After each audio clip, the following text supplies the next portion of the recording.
बंधु माने पवित्र अक्षय तृतीया उपलक्षे आपण मानक समस्त को मोर हार्दिक शुभेच्छा एवं शुभकामना। आज कार्यक्रमटी मीन राशि व्यक्ति विशेष मानक पई बहुत गुरुत्वपूर्ण अटे।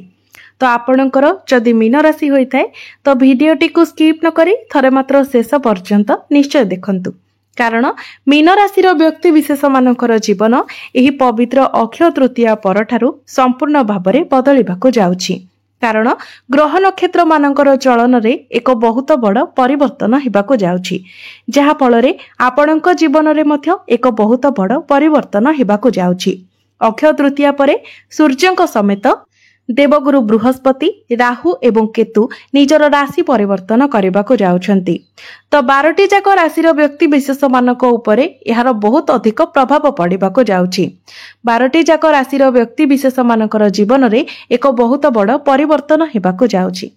तो आपणक जीवन रे केउ भली परिवर्तन हेबाकु जाउछि एही अक्षय तृतीया परे आपणकर स्वास्थ्य, शिक्षा, प्रेम जीवन, वैवाहिक जीवन, भाग्य, क्यारियर एवं व्यापार वाणिज्यर स्थिति किपरि रहिबो से विषय आजिर एही भिडियो रे आमे माने विस्तार भाबरे आलोचना करिबा।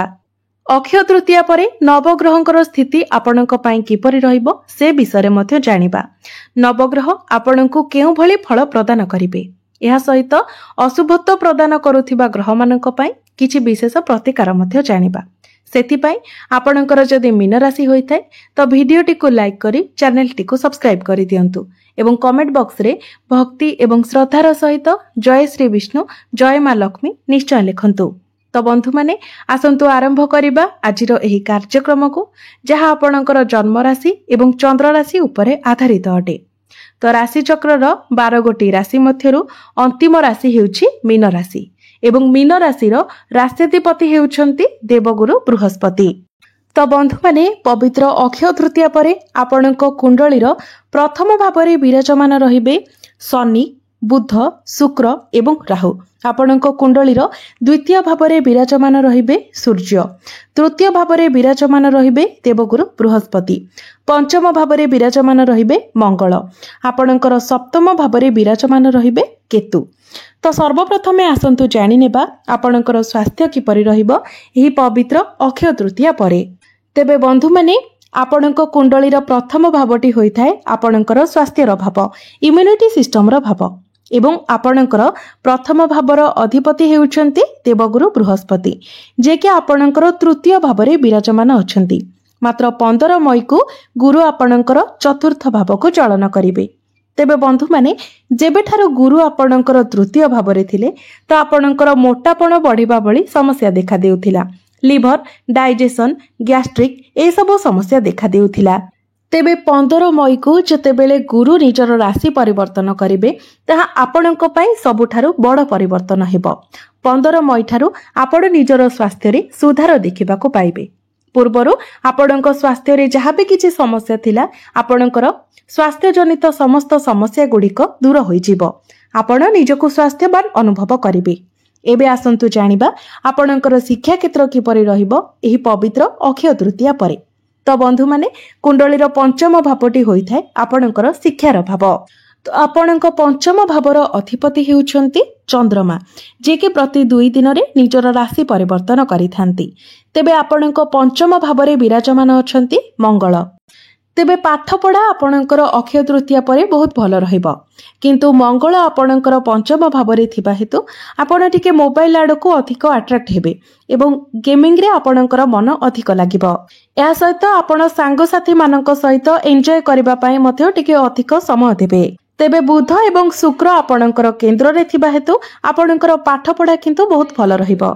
एहा व्यतीत गुरु मध्य आपणकर केंद्र को आसी जिबे, जहा फलरे जदि 14-15 मई परे आपणकर कोनोसी एग्जाम अछि तो एग्जाम रे आपणको बहुत अधिक शुभ फल मिलिबो।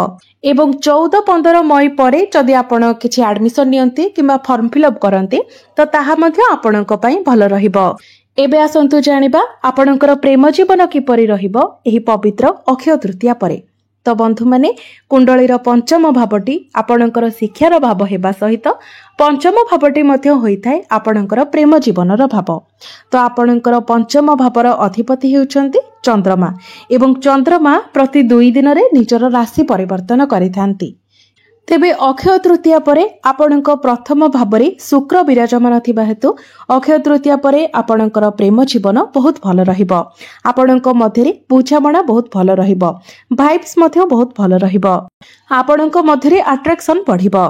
गुरु मध्य आपणकर चतुर्थ भावको चलन करिवे, जहा फलरे पूर्वरु जदि आपणकर प्रेम जीवन रे किछि समस्या थिला, कोनोसी प्रकारर भी भूल बुझामणा थिला, तो ताहा अक्षय तृतीया परे आपण देखिबे 15 मई परठारु समाधान होइजिबो। आपणक मध्यरे बुझामणा भल रहिबो एवं भल पाइबा मध्य बढ़िबो। एबे आसंतु जानिबा आपणकर वैवाहिक जीवन किपरि रहिबो एही पवित्र अक्षय तृतीया परे। तो बंधु माने कुंडलीर सप्तम भावटी होइथाय आपणक वैवाहिक जीवनर भाव। तो आपणकर वैवाहिक जीवन रे मध्य एक बहुत बड़ परिवर्तन हेबाको जाउछि, कारण गत 1.5 वर्ष हेबो केतु आपणकर सप्तम भावरे थिले। 18 मई को केतु निजर राशि परिवर्तन करी आपणकर षष्ठ भावको चलन करिवे। तो मोटामोटी भावरे देखिबाको गले अक्षय तृतीया परे आपणक जीवन रे बहुत किछि सकारात्मक परिवर्तन हेबाको जाउछि। केवल आपणक राशि रे जेहेतु शनि 7.5 चलुछि एवं शनि 7.5 रो द्वितीय चरण चलुछि, तेणु आपणक कुंडली रे जदि शनि भल स्थिति रे थांती तो शनि 7.5 मध्य आपणक पई वरदान सदृश हेबो।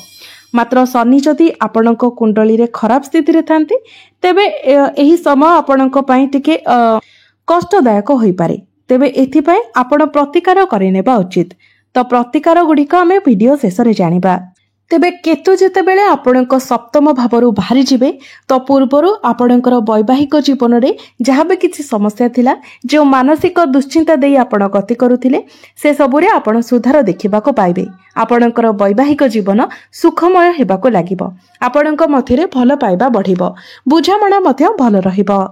आपणकर सप्तम भावर अधिपति बुध मध्य आपणकर प्रथम भावरे रही आपणकर सप्तम भावको दृष्टि देउछंती, जहा फलरे अक्षय तृतीया परठारु आपणकर वैवाहिक जीवन बहुत भल रहिबो। एबे आसंतु जानिबा सबुठारु महत्वपूर्ण विषय वस्तु आपणकर भाग्य, क्यारियर एवं व्यापार वाणिज्यर स्थिति किपरि रहिबो एही मई 2025 रे। तो बंधु माने कुंडलीर नवम भावटी होइथाय आपणकर भाग्यर भाव। आपणकर नवम भावर अर्थात भाग्य भावर अधिपति हेउछंती मंगल एवं मंगल आपणकर पंचम भावरे विराजमान अछंती। मई मासरे मंगलंकर कोनोसी राशि परिवर्तन हेबार नाही। तेबे मंगल आपणकर पंचम भावरे निचस्थ थिबा हेतु मई मासरे आपणकर भाग्य आपणको 60 रु 65% साथ देबो। तो बंधु माने मंगल निचस्थ हेले मध्य अन्य प्रमुख ग्रह माने आपणकर केंद्र रे विराजमान अछंती, जहा फलरे आपणको आपणको भाग्यर किछि मात्रा रे साथ मिलिबो, अर्थात 60 रु 65% साथ मिलिबो। किंतु आपण तरबरिया भाबरे किछि करंतु नाही। तरबरिया भाबरे जदि आपण किछि डिसिजन नियंती किंबा किछि कार्य करंती तो मंगल सेथिरे अधिक बाधा विघ्न उत्पन्न करिवे। आपण निज भितरे धैर्य रक्षा करबा उचित। आपण जहाँ भी करूछंती भाबी चिंती सेथि पई प्लानिंग करिकि जदि आपण कार्य करंती तो निश्चित भाबरे सेथिरे आपण सफल हेबे। आपण जदि शेयर मार्केट स्टॉक मार्केट रे किछि इन्वेस्ट करबा पई चाहुछंती तो आपण करि परिबे, कारण बुध एवं शुक्र आपणकर केंद्र रे विराजमान अछंती। बृहस्पति मध्य आपणकर केंद्र को आसी जिवे। तो आपण जदि भल भाबरे भाबी चिंती भल भाबरे प्लानिंग करी किछि कार्य करंती तो निश्चित भाबरे सेथिरे आपण सफल हेबे। किंतु तरबरिया भाबरे जदि कार्य करिवे तो सेथिरे आपणको अनेक बाधा विघ्नर सम्मुखीन हेबाको पड़िबो। आपण जदि कोनोसी शुभ मांगलिक कार्य करिबा पई चाहुछंती किंबा कोनोसी जिनिस किणाकिणी करिबा पई चाहुछंती तो मई मासरे आपण करि परिबे। एबे आसंतु जानिबा आपणकर क्यारियर आपणकर कार्य क्षेत्र किपरि रहिबो एही मई 2025 रे। तो बंधु माने कुंडलीर दशम भावटी होइथाय आपणकर क्यारियर भाव। तेबे आपणक दशम भावर अधिपति हेउछंती देवगुरु बृहस्पति। गुरु आपणकर तृतीय भावरे अछंती। मात्र 15 मई को गुरु आपणकर चतुर्थ भावको आसी जिवे, जहाँकि आपणक पई एक बहुत बड़ शुभ परिवर्तन हेबाको जाउछि, कारण गुरु चतुर्थ भावरे रही दशम भावको देखिबे। तो 15 मई परे निश्चित भावरे आपण आपणकर क्यारियर रे एक बहुत बड़ पॉजिटिव चेंजेस देखिबाको पाइबे। पूर्वरु आपणकर कार्य क्षेत्र रे आपणकर बॉस हुंतु किंबा सहकर्मी हुंतु आपणकर बहुत आर्गुमेंट होतिला, आपणक मतरे फ्रस्ट्रेशन रहुतिला, आपण बहुत स्ट्रेस रे रहुथिले, आपण गोटे जगार अटकी जाइथिले, आपणको आगको रास्ता मिलु नथिला। मात्र वर्तमान 15 मई ठारू ए सबु समस्या आपणकर दूर होइजिबो। कार्य क्षेत्र रे आपण उन्नति करबाको लागिबे, क्यारियर रे आपणकर ग्रोथ हेबो एवं जेउमानक निकट रे कोनोसी चाकरी नाही तो सेमानकु चाकरी मिलिबार मध्ये बहुत अधिक संभावना बनुछि। तेणु आपण चाकरी पई निजर चेष्टा जारी रखंतु। गुरुंकर दृष्टि दशम भावरे रहिबा फलरे आपणकर मैनेजमेंट स्किल्स बहुत भल रहिबो। आपणकर कार्य करिबार शैली मध्ये बहुत भल रहिबो। तो एबे आसंतु जानिबा आपणकर बिजनेस किपरि रहिबो मई 2025 रे। तो बिजनेस रा कथा जति कहिबा, बुध एवं शुक्र आपणकर लग्न रे विराजमान अछंती। तो बिजनेस मध्ये आपणकर मई मासरे बहुत भल रहिबो। बिजनेस रे आपण उन्नति करिवे, बिजनेस रे आपणकर फाइनेंशियल ग्रोथ हेबो। तो आमे जदि सब दृष्टि देखिबा तो प्रत्येक दृष्टि मई मासटी आपणक पई बहुत अधिक शुभ रहिबाको जाउछि। आपणको मई मासरे बहुत अधिक शुभ फल प्राप्ति हेबाको जाउछि। केवल जेहेतु आपणकर शनि 7.5 चलीछि तो आपणक कुंडली रे जदि शनि भल स्थिति रे थांते तो शनि 7.5 मध्ये आपणक पई वरदान होइजिबो। किंतु शनि जदि आपणक कुंडली रे नीचस्थ थांती, खराब स्थिति रे थांती, तेबे आपणको टिके स्ट्रगल करबाको पड़िबो। तेबे बंधु माने जदि शनि आपणक कुंडली रे खराब स्थिति रे अछंती तो आपण प्रत्येक दिन शनिकर प्रार्थना मंत्र करंतु एवं प्रत्येक दिन आपण शनिकर बीज मंत्र 108 थर जप करंतु। प्रत्येक दिन आपण गुरुंकर बीज मंत्र मध्य 108 थर जप करंतु।